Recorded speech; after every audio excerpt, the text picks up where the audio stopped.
आज आपण डिस्कस करूया पडद्याच्या ऑपरेशन नंतर काय काय काळजी घेतली पाहिजे। पडद्याच्या ऑपरेशन नंतर तुमच्या डोळ्याला एक दिवस पट्टी लावलेली असेल। ती पट्टी पुढच्या दिवशी उघडायची असते आणि त्यानंतर ड्रॉप घालायला सुरू करायचे। आता ही पट्टी घरी उघडायची का इथे हॉस्पिटलला येऊन उघडायची हे तुम्हाला ऑपरेशन नंतर सांगितलं जाईल। ऑपरेशन नंतरचे ड्रॉप कसे घालायचे असतात हे तुम्हाला ऑपरेशन नंतर समजवलं जाईल। हे ड्रॉप्सचा कोर्स तुमच्या डिस्चार्ज कार्डवर पण लिहिलेला असतो। जे ड्रॉप्सचा कोर्स आहे ते बरोबर समजून घेणे खूप महत्त्वाचा असतो आणि जर काही शंका असतील तर तेव्हाच विचारून ते क्लिअर करून घ्या। जो 1 नंबरचा ड्रॉप असतो तो म्हणजे प्रेडनिसोलोन आय ड्रॉप, हा दुधासारखा सफेद असतो। तो घालायच्या अगोदर बॉटलला हलवणं महत्त्वाचं असतं। हा ड्रॉपचा कोर्स आठवड्याला एक थेंब कमी होत जातो। या ड्रॉप्सचा कोर्स बरोबर समजून घेणं खूप महत्त्वाचं असतं। त्याबरोबर बाकीचे पण जे ड्रॉप्स आहेत त्याचा पण कोर्स तुम्ही समजून घ्या। पट्टी उघडल्यानंतर पापण्या साफ ठेवणं खूप महत्त्वाचं असतं। यासाठी तुम्ही साफ कापूस घ्यावे, एका भांडीत पाणी ठेवून त्याला उकळायचं। त्याला उकळून झाल्यानंतर त्याच्यात तो साफ कापूस टाकायचा। हे पाणी आणि कापूस थंड झाल्यानंतर कापसाचा एक छोटासा तुकडा घेऊन त्याला पिळून डोळे बंद असताना फक्त पापण्यांना बाहेरून साफ करायचं।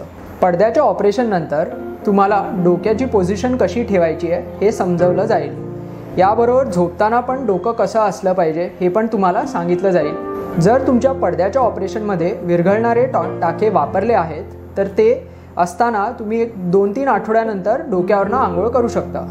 पण डोक्यावरनं आंघोळ करताना डोळे बंद ठेवावे, म्हणजे मग डोळ्यात खूप जास्त घाण पाणी नाही जाणार। जर तुमच्या ऑपरेशनमध्ये टाके वापरले नाही गेले आहेत तर तुम्ही 1 आठवड्यानंतर डोक्यावरनं आंघोळ करू शकता। पडद्याच्या ऑपरेशन नंतर जेव्हा पट्टी उघडलं जाईल तर डोळ्यात लालसरपणा, टोचणं हे सगळं असणार, जे हळूहळू ड्रॉप घालून कमी होत जातं। जर तुमच्या डोळ्यात विरघळणारे टाके वापरले गेले असतील तर 1-2-3 आठवडे ते टोचणं असणार, जे हळूहळू कमी होत जाणार।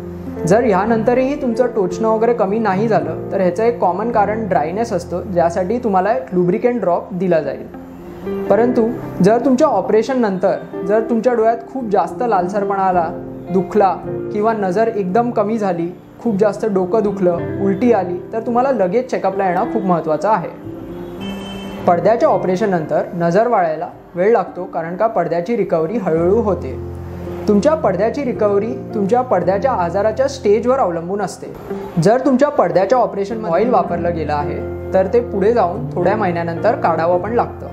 हे ऑइल कधी काढायचं असतं हे तुमच्या पडद्याचे स्पेशलिस्ट तुमच्या पडद्याच्या रिकव्हरीच्या अनुसार ठरवतील आणि तुम्हाला कळवतील। पडद्याच्या ऑपरेशन नंतरही डायबिटिक पेशंट्सला त्यांचं शुगर कंट्रोलमध्ये ठेवणं आणि HbA1c रेग्युलर चेकअप करत राहणं खूप महत्त्वाचं असतं, कारण त्यावर तुमच्या पडद्याची रिकव्हरी अवलंबून असते।